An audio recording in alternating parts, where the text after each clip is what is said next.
Hey guys and gals, hope everybody's doing okay and all that. Last weekend we got 13 and a half inches of snow out in the little town of Amboy, Illinois, where I live.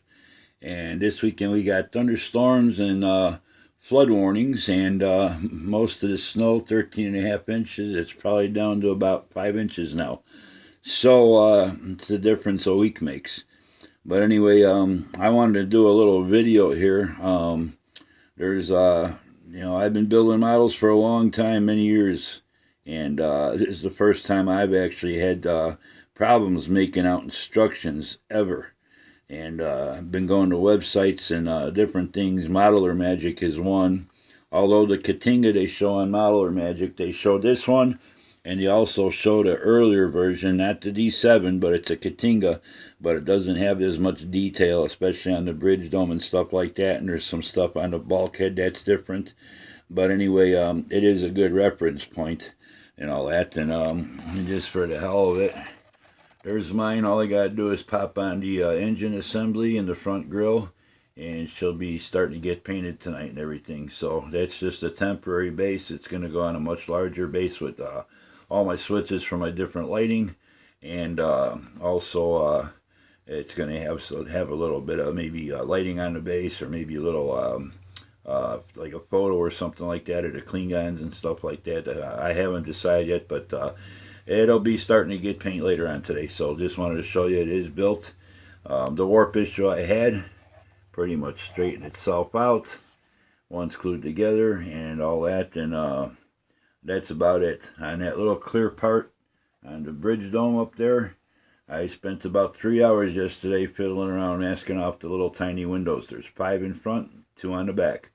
To me, that's like the most important thing. There's certain things on models. There's always one minor little thing that makes or breaks a model, and on this one, besides all the detail, I think that's the one little thing. If you don't mask off those windows and just leave that whole ring red like a lot of people are doing, it takes it from looking like a really detailed, awesome model to more like a toy.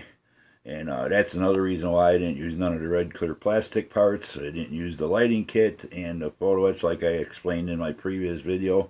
Photo etch just wasn't going to work out. On the top row of windows, there's little recessed areas. The photo etch was actually wider than those recessed areas.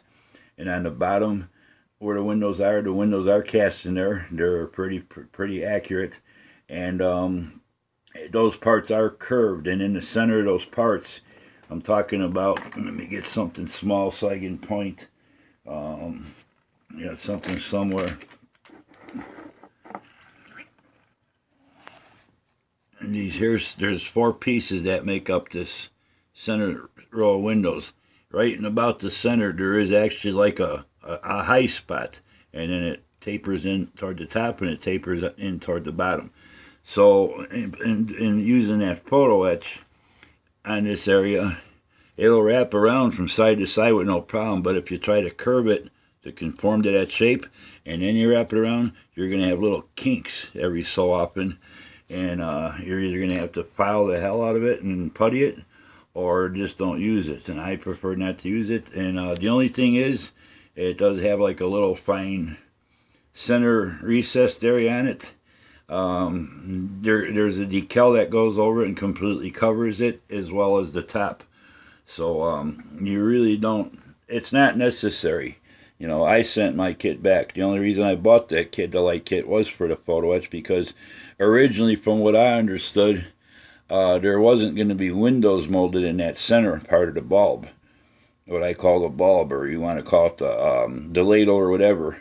And you were gonna use a template to drill out bigger openings and then put the photo etch over it, and that way it would permit the light to shine through the plastic parts through the photo etch. But ever since then, I guess they must have changed the molds or something and actually molded the windows in. But the original kit, the prototypes, they weren't going to have windows molded in that center section. The top part of the bridge does, but and the top part of that bridge, that upper with the 2 rows of windows up there, that's got so much raised surface detail. If you try to use the photo etch, which doesn't fit in those recessed areas, it's not going to sit right, and you're going to cover up a lot of that raised detail. So to me, it's pretty much worthless and just a waste of $70. I didn't pay that much for it or nothing like or that, but that's the only reason from the beginning I had planned on doing my own lighting on this anyway, because I wanted to do some stuff that the kit just doesn't include.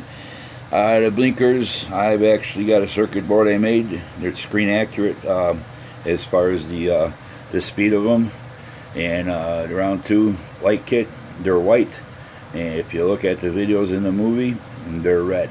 So there's a few other things I did with the lighting and stuff, but I'm going to save that till it's all finished up, and I do a video on the painted model mounted on its permanent base and all that. So the rest of you guys will have to figure it out on your own.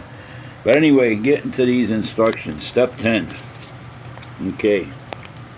You're going to notice 2 parts here, 69 and 68. I got everything on these pages marked because I got to get back to round 2. I've been working with the design team on this stuff. A gentleman from the design team that was in charge of this from start to finish. But they show the 2 parts. Again, a little closer. They don't show where they go. Up above this part of the neck, where you got them little detailed parts look like all kind of piping and stuff, valves. They go right up in there. You'll notice 2 little holes. But most of the parts, they usually point to the part. Then there's usually a little dotted line or something that points to where it goes. Well, maybe for us experienced modelers, we can kind of figure it out after looking at the kit for a while. But for somebody that hasn't built many models and just wants to build this for the first time, they're building a model maybe or something like that, or they don't have a lot of experience under their belt, and that it's pretty hard to figure out, especially since there's a lot of openings back in here and that are actually windows and are supposed to be open. So so that's that part. Now this part here, they give you an exploded view. That's actually pretty easy to figure out. They would have been better off if they would have done some exploded views down here, because I'm going to get to this. Now you look at this here, part 75 and part 74. Those are pretty easy to figure out.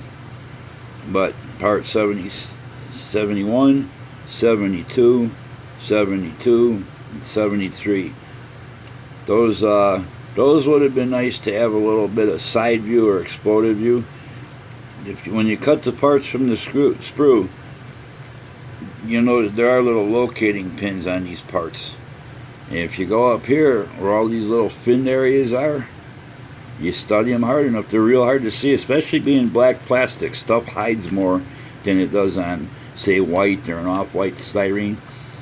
Black plastic things tend to hide.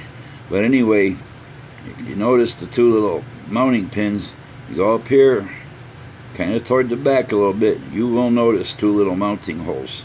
They're pretty well concealed. It actually looks like it's just molded in detail. The same with this part.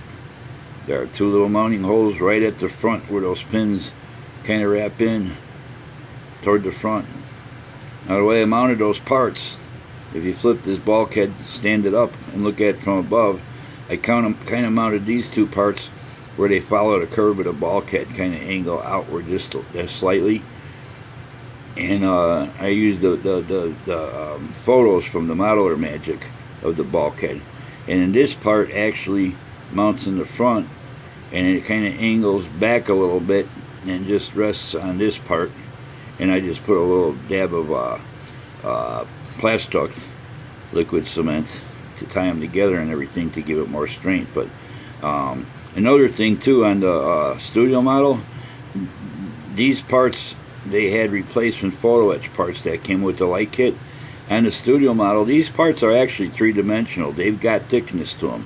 They're not like flat brass pieces, you know, like they give us in the photo etch. You know, I think the photo etch, it might be pretty cool looking at, you know, for certain things. But these actually do have bulk, 3-dimensional. There's thickness to them. There's height. There's width. The whole 9 yards. This is actually like a big plastic block, where if you use the photo etch piece, you're going to do some folds. But it's pretty flat in that, so it's not really that 3-dimensional. So I went with the kit parts because to me they are molded fine enough with the detail they got on them, and to me they look better on the than the photo etch does in this case. Maybe for like grill work or something like that, and things like that, stuff like that might work out. But these parts actually do have some body to it, so just wanted to go over that a little bit. So anyway, that's just an update. I thought I'd share with you guys because this is probably about the